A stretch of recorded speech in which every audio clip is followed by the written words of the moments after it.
আসসালামু আলাইকুম ওয়া রাহমাতুল্লাহ। সাংবাদিক বন্ধুগণ এবং আমাদের দলীয় সহকর্মী শুভাকাঙ্ক্ষী এলাকার মানুষ যারা এখানে আছেন, আমরা একটু আগে উনাকে দেখতে গিয়েছিলাম। আপনারা জানেন 1917 দিন এই জগৎ থেকে আলাদা ছিলেন তিনি সম্পূর্ণ।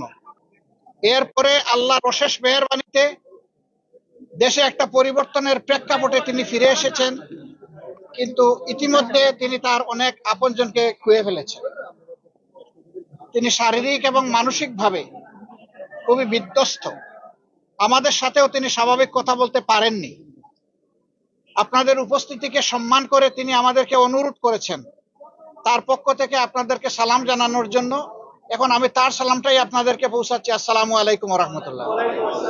তিনি আশা করেছেন তিনি যখন সুস্থ হয়ে উঠবেন তখন দ্রুতই ইনশাআল্লাহ কথা বলবেন সকলের সাথে, এবং তখন আপনাদেরকে হয়তো আমরা দাওয়াতও করব, কোনো অসুবিধা নেই।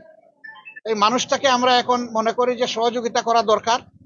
সেই মানবিক দৃষ্টিকোণ থেকে আমরা ওনার সালাম আপনাদের কাছে পৌঁছে দিলাম। ওনার জন্য আপনারা দোয়া করবেন। ওনার উপরে যা হয়েছে সবকিছু সাক্ষী আল্লাহ। এই ব্যাপারে আমরা আর বেশি কিছু বলতে চাই না।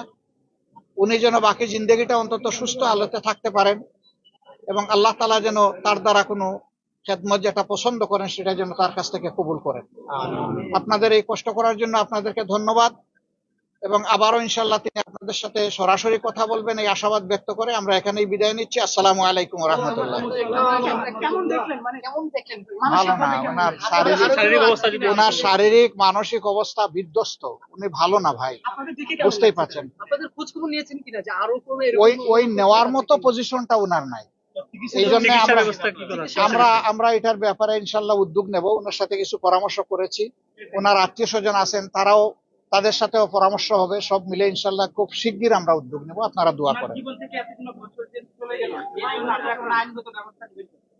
সেটাও এখন বলছি না, দোয়া করেন আপনারা। আসসালামু আলাইকুম। সবকিছুই সময় বলে দিবে ইনশাআল্লাহ।